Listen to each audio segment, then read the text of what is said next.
आज हम इसमें अपना प्रातःकाल प्रभु के चरणों के पास आते और अपने मन की तैयारी हम प्रभु के वचन के इस वचन के माध्यम से हम करें। यहोवा अपने पवित्र मंदिर में है, समस्त पृथ्वी उसके सामने शांत रहे।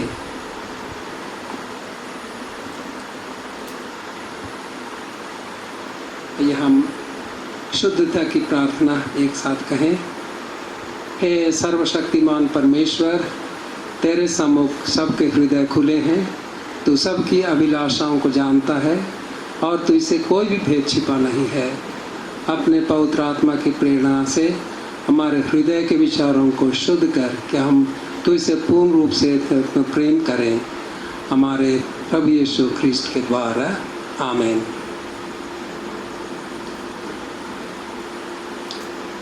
हम प्रभु की महिमा करते हुए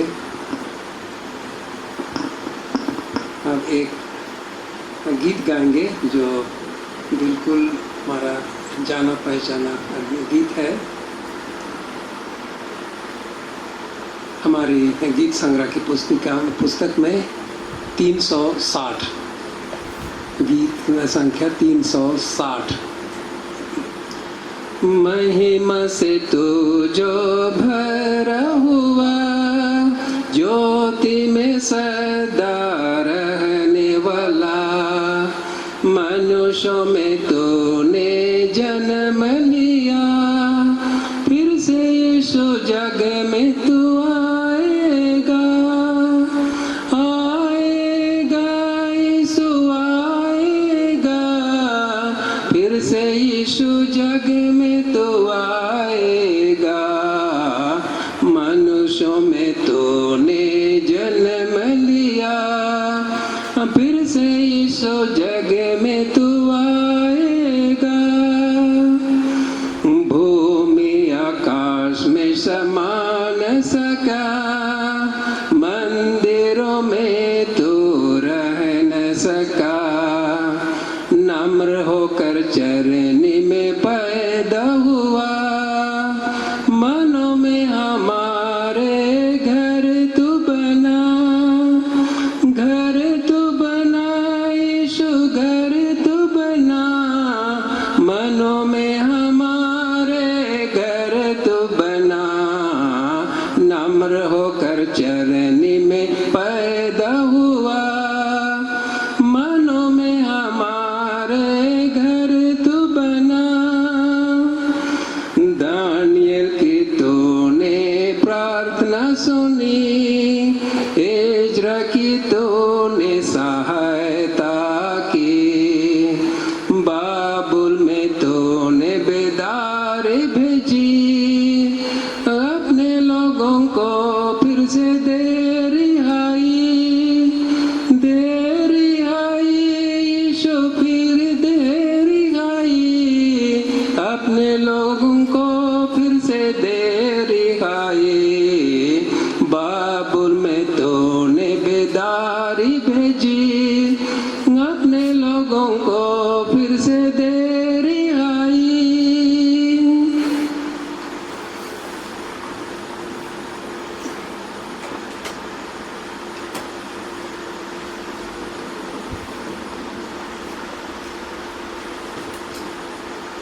इस समय हम लोग परमेश्वर के वचन से हम लोग सुनेंगे।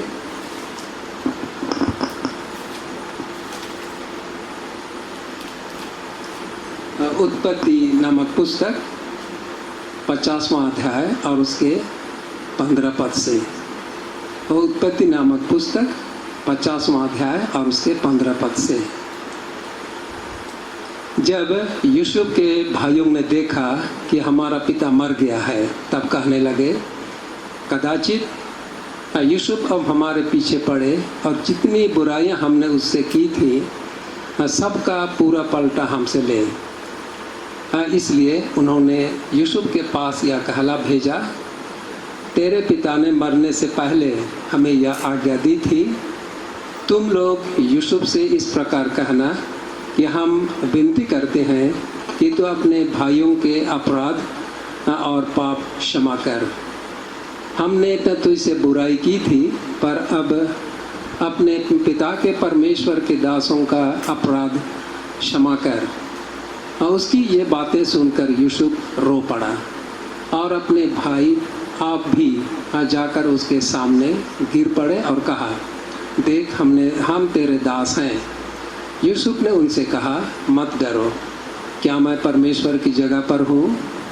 यद्यपि तुम लोगों ने मेरे लिए बुराई का विचार किया था, परंतु परमेश्वर ने उसी बात में भलाई का विचार किया, जिससे वह ऐसा करे जैसा आज के दिन प्रकट है कि बहुत से लोगों के प्राण बचे हैं। इसलिए अब मत डरो, मैं तुम्हारा और तुम्हारे बाल बच्चों का पालन पोषण करता रहूँगा। इस प्रकार उसने उनको समझा बुझाकर शांति दी। यह परमेश्वर का वचन है। परमेश्वर का धन्यवाद हो।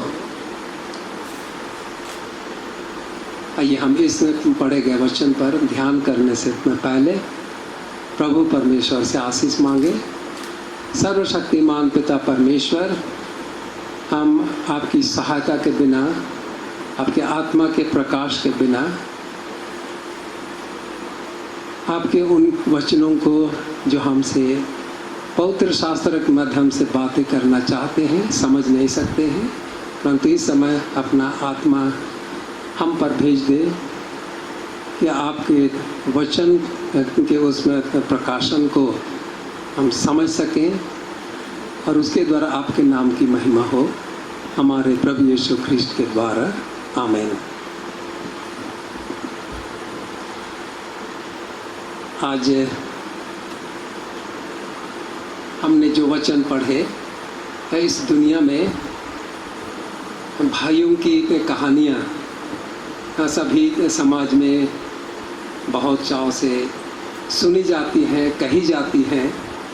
और बाइबल के इस भाग में हम 11 भाइयों की चर्चा पाते हैं। और ये याकूब के 12 बेटे, मैंने को माफ कीजिए 11 मैंने कहा, उसके 12 बेटे थे और जिसके द्वारा 12 इस्राएल के कुलों के नाम हम धर्मशास्त्र के ज्ञान के द्वारा जानते हैं। तो आज मैं इन्हीं भाइयों की जीवनी के प्रति, जिसे आप साधारणतया जो वर्णन है उसको भली भांति जानते हैं, तो मैं आप सबों के सामने एक ही बात रखना चाहता हूँ, और वो यह है 18वें पद में, उत्पत्ति की पुस्तक 50 अध्याय और उसके 18वें पद में हम ऐसा पाते हैं, और उसके भाई आप भी जाकर उसके सामने गिर पड़े और कहा, देख हम तेरे दास हैं। यूसुफ ने उनसे कहा, मत डरो, क्योंकि मैं परमेश्वर की जगह पर मैं परमेश्वर की जगह पर हूँ। तो ये उन भाइयों के बीच में यदि उन पूर्व घटित बातों को पर हम लोग ध्यान करते हैं तो ऐसा पाते हैं कि यूसुफ के भाइयों ने उसके साथ बहुत ही बुरा व्यवहार किया, क्योंकि उन्होंने उसे सूखे गड्ढे में डाल दिया और इसके पश्चात उन्होंने व्यापारियों के हाथ में बेचकर मिस्र देश तक पहुंचा दिया।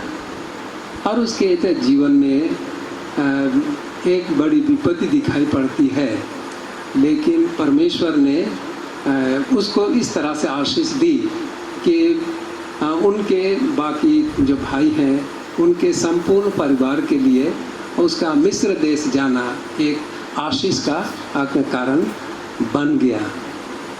और इसी बात को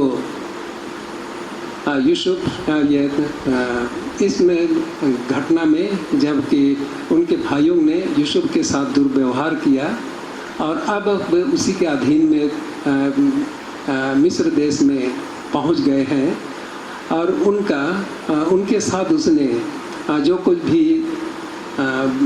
अच्छा व्यवहार किया उसके प्रति वे भयभीत थे। उसने तो प्रेम किया परंतु वे भयभीत थे कहीं ऐसा ना हो कि यूसुफ उन्होंने जो कुछ भी उससे पहले बुराई की थी उसका पूरा बदला हमसे ले। और इसी संदर्भ में यूसुफ यह कहते हैं, कितना सुंदर वचन है। वो कहते हैं कि क्या मैं परमेश्वर की जगह में हूँ कि मैं तुमसे बदला लूँ, चूँकि हम धर्मशास्त्र में इस बात की चर्चा पाते हैं।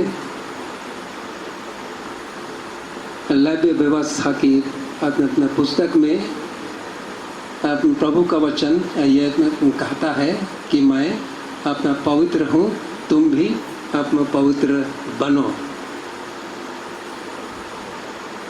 परमेश्वर पवित्र है इसलिए तुम भी अपना पवित्र बनो। वे यूसुफ अपने संपूर्ण जीवन में उस वक्त पवित्रता का वो ख्याल रखता था कि परमेश्वर ने उनके साथ कैसी भलाई की है और उस भलाई को वह नहीं भूलता है और उस व्यवस्था को उस वचन को वो उनके परमेश्वर के भले कार्यों को वह स्मरण करते हुए कहता है कि मैं परमेश्वर की जगह में नहीं हूँ। मैं जो भी कि तुम्हारे साथ मैंने इतनी भलाई की है, मैं परमेश्वर नहीं हूँ परंतु मैं मनुष्य हूँ, मैं तो तुम्हारा भाई हूँ। और वह इसलिए वो अपने भाइयों को वह समझाता है कि मत डरो और मैं आगे को भी तुम्हारा पालन पोषण करूँगा। इसलिए हमारे जीवन में विचारों की पवित्रता एक अहम बात है। यदि हम अपने विचारों में अपने कार्यों में हम पवित्र बने रहेंगे, पवित्र इच्छाएं हमारे मनों में उत्पन्न होंगी तो सबों के लिए हम उसी भलाई को उसी प्रेम की पवित्रता को बनाए रखने का हम प्रयास करेंगे। एक बर्फीले क्षेत्र में एक जानवर कहा जाता है कि उसका नाम अरमाइन है। बहुत बड़ा जानवर नहीं है परंतु उसके शरीर में बहुत सुंदर सफ़ेद बाल होते हैं और ये बर्फीले क्षेत्र में रहता है, इसलिए उसके जो बाल हैं वो बहुत ही गर्म होते हैं और बहुत कीमती भी होता है, क्योंकि उसको मारना उसको पकड़ना बहुत मेहनत और परिश्रम की बात है। और उसमें जो जानवर को पकड़ने वाले शिकारी उसकी खोज करते हैं और सबसे पहले उसका जो रहने का स्थान है उसमें बर्फ में वह बर्फ को वह खोद करके एक खो के समान बना करके रहता है और शिकारी उसकी उस आदत को वे जानते हैं, इसलिए उसमें रहने के स्थान की खोज करते हैं। और जब खोज लेते हैं कि जब वो बाहर रहता है तभी वे उसकी मांद की खोज करते हैं। अब मिल जाता है तो उसमें वे गंदगी लगा देते हैं और गंदगी लगा देते हैं तब वे आसपास में जब वो चरने के लिए वो जानवर अरमाइन निकला हुआ रहता है तो शिकारी कुत्तों को उनके पीछे लगा दिया जाता है और वे उसको दौड़ाते हैं और वो भागता है और भागते भागते फिर अपनी मांद की ओर वो भागता है। परंतु जब वो देखता है कि उसके मांद में तो काली गर्द लगा हुआ, वो गंदा हो गया है और इसलिए उसमें गंदगी में जब भी उसका वो खो है मांद है लेकिन उसमें प्रवेश नहीं करता है क्योंकि वह गंदा है। और जैसा मैंने कहा कि उसके बहुत सुंदर सफ़ेद बाल होते हैं, इसलिए अपने बालों को वो गंदा करना कभी नहीं चाहता है। चाहे वह मर भी जाए तो भी उसके बाल क्यों गंदे होंगे। जानबूझ करके उस गंदे मांग में प्रवेश कर अपने बालों को गंदा करना नहीं चाहता और इसलिए वहाँ से और फिर भागता है और ये शिकारी कुत्ते उसको पकड़ लेते हैं, मार डालते हैं और ये उनके जो मालिक हैं शिकारी कुत्तों के उसके बालों को यानी उसकी खाल को फिर लोग निकाल लेते हैं और अपने कामों में उसको लाते हैं।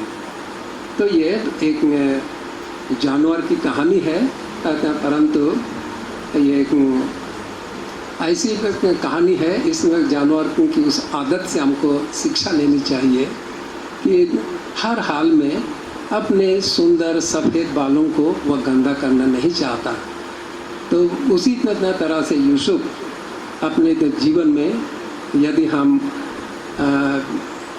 जब उसको मिस्र देश में बेचा गया तो पोतीफर के घर पहुंचा और न वहाँ वो काम करता था एक दास के रूप में, गुलाम के रूप में, परंतु उसकी बुरी नज़र उसकी पत्नी ने पोतीफर की पत्नी की बुरी नज़र उस पर थी, चूँकि वह अब एक सुंदर नौजवान था और उसके झांसे में एक नहीं आई और यहाँ तक कि उसको बंदीगृह में जाना पड़ा और बंदीगृह में भी परमेश्वर ने उस पर अनुग्रह किया और उसमें बंदीगृह से अद्भुत रीति से वो छुड़ाया गया, क्योंकि उसने स्वप्नों का अर्थ बता दिया और ऐसा करते करते वह राज दरबार तक पहुंच गया और राज दरबार में वो एक मुख्य स्थान पर वो बैठ गया और एक मुख्य पद उसको मिला। इसलिए जीवन की पवित्रता हमारे लिए बहुत ही अहम बात है। हम अपने आचरण को, अपने जीवन को उसमें पवित्रता में बनाए रखें। मत्ती भी अपने सुसमाचार में विभिन्न प्रकार की उन बातों को जो पुराने समयों में उनके पूर्वजों से कहा गया था और उसके बारे में वो ऐसा लिखते हैं।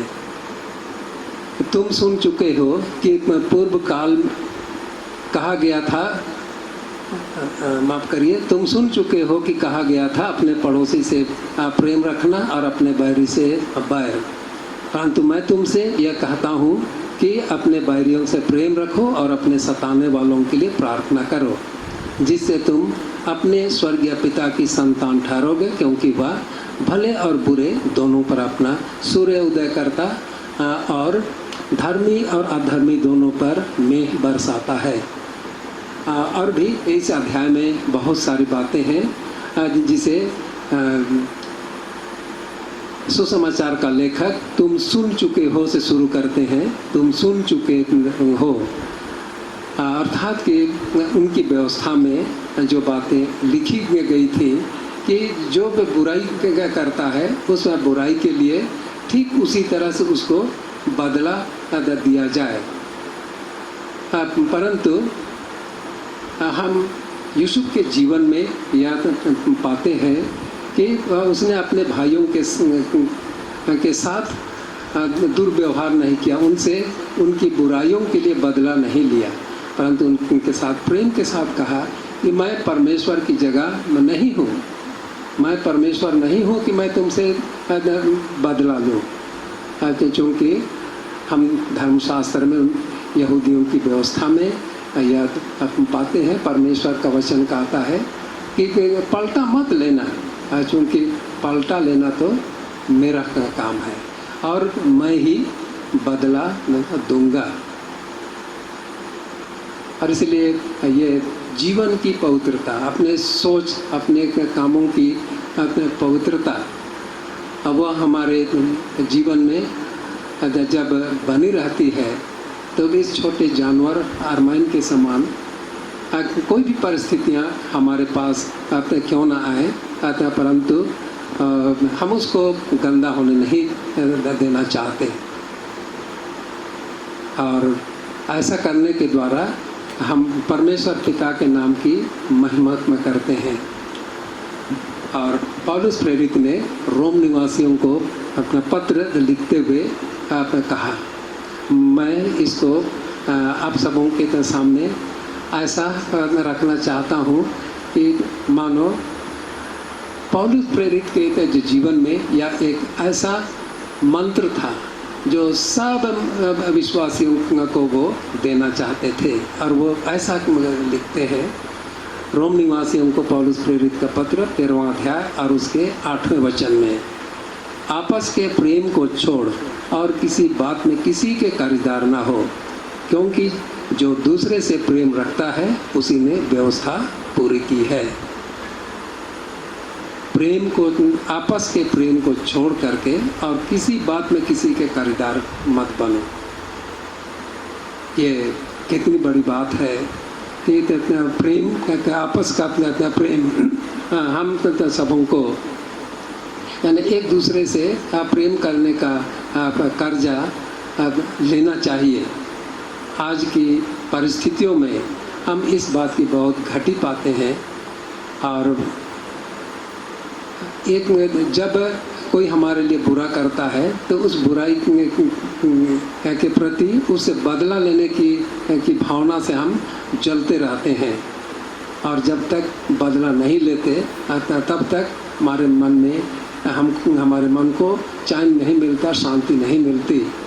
तो पौलुस प्रेरित कहते हैं कि आपस के प्रेम को छोड़ करके और किसी बात में किसी बात के लिए किसी का कर्जदार मत बनो, क्योंकि जिसने एक दूसरे से प्रेम रखा है और एक दूसरे जो से प्रेम रखता है उसी ने व्यवस्था को पूरी कर ली है।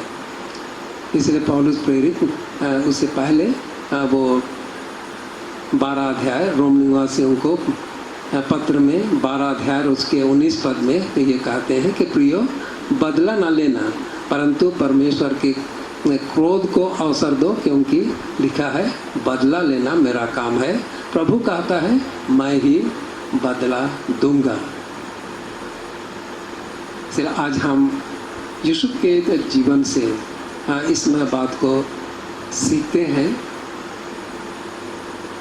इब्रानियों के पत्र में भी पत्र का लिखने वाला कहता है कि पवित्रता के बिना कोई प्रभु को नहीं देख सकता है, कोई भी पवित्रता के बिना परमेश्वर को नहीं देख सकता है। जी हाँ, जब हमारा जीवन पवित्र है, हमारे विचार पवित्र हैं, हमारे काम पवित्र है, पवित्रता की ओर हमारा विचार होता है, तब परमेश्वर के उन कामों को हम लोग पहचान सकते हैं, परमेश्वर के उन कामों को हम देख सकते हैं। तो आज हम यीशु को एक आदर्श के रूप में लेते हुए इस बात पर चिंतन में करेंगे कि उसने परमेश्वर के उसमें अपने प्रेम को जाना। जैसा पौलुस प्रेरित कहते हैं कि प्रेम के को छोड़कर और किसी बात में किसी के कर्जदार ना हो। अपने भाइयों के प्रति वो अपने प्रेम का कर्जदार था। जो भी कि उन्होंने बुराई की, लेकिन अपने भाई उनके भाई हैं, इसलिए अपने भाइयों से प्रेम रखने के प्रति उसका कर्ज उसके सिर पर था। इसलिए उसने उनके साथ उनकी बुराई के लिए उसने उनसे बुरा व्यवहार न रखते हुए उसने उनके साथ प्रेम का व्यवहार किया और उसने यह आश्वासन दिया कि उनका पालन पोषण वो निरंतर वो करता रहेगा, अच्छे प्रबंध के अधीन उनका पालन पोषण होगा। तो आज हम अपने कलीसिया के जीवन में, अपने सामाजिक जीवन में, अपने राष्ट्रीय जीवन में इस बात पर चिंतन करें। चिंतन करने की आवश्यकता है कि क्या हम अपने उन शागिर्दों को, अपने पड़ोसियों को, अपने टोले मोहल्ले के लोगों को, अपने शहर के लोगों को भाई के समान हम तो जान करके उनकी सेवा करते हैं। और हम याद करते हैं कि ये कोरोना काल है कोरोना की बीमारी जब पूरे विश्व में फैल गई और हमारे देश में भिन्न भिन्न जगह हमारे लोग फंस गए, तो उस समय उनको वापस अपने गाँव में, अपने शहरों में वापस लौटने के लिए बहुत दिक्कत हो गई। खाने पीने की घटी हो गई, विभिन्न प्रकार की समस्याएं उनके जीवन में आ गई। तब सरकार ने, बहुत सारी समाज सेवी संस्थाओं ने व्यक्तिगत रूप से जैसा भी बन पड़े अब उनके साथ अब उन्होंने उनकी मदद की। तो यही है वो भाईचारा प्रेम। और इसमें भाईचारे प्रेम को सचमुच में इसमें कोरोना महामारी के अवसर पर हमारे लोगों ने, हमने अब उसका पालन किया। और मैं आप सबों से यही निवेदन करूंगा कि न सिर्फ इसी कोरोना महामारी के अवसर पर, परंतु अपने जीवन की सभी परिस्थितियों में हम एक दूसरे से प्रेम रखने का कर्जा लें और इस कर्ज को हम उनके प्रति प्रेम दिखाने के द्वारा उसमें कर्ज को हम उतारें, ताकि परमेश्वर की पवित्रता हमारे जीवन में अधिकाई से निवास करें। परमेश्वर हम प्रत्येक की मदद करें। सर्वशक्तिमान ईश्वर पिता, ईश्वर पुत्र और ईश्वर पवित्र आत्मा के नाम में आमीन।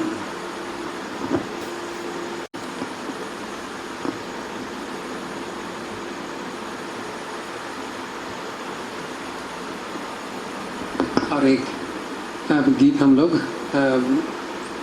गाते हैं 182 गीत संग्रह में, मैं पापी जब मसीह का नाम सोचता तो छूटता भय। मैं पापी जब मसीह का नाम सोचता तो छूटता भय।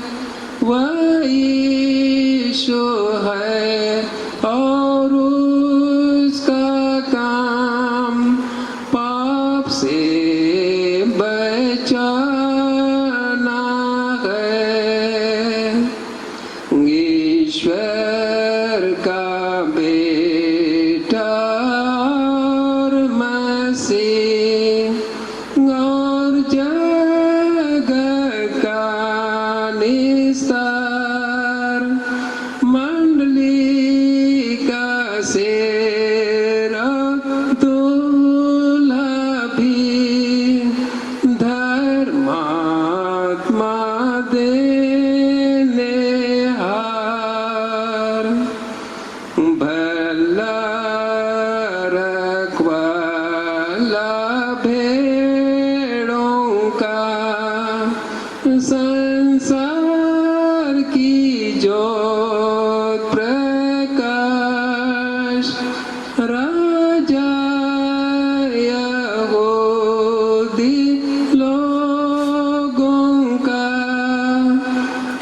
अंदेशियों की आस।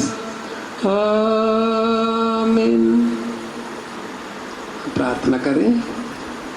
सर्वशक्तिमान पिता परमेश्वर, हम आपका धन्यवाद करते हैं कि आपने हमारे हृदयों में वह प्रेम बो दिया है, जिस प्रेम को आपने क्रूस पर से दिखाया।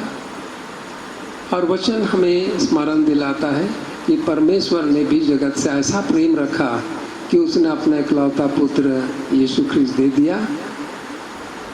हम भी एक दूसरे से प्रेम रखते हुए एक दूसरे के प्रति प्रेम करने का जो कर्ज है, हम उसको अपने ऊपर से उतार सकें कि हमें एक दूसरे से प्रेम रखना है।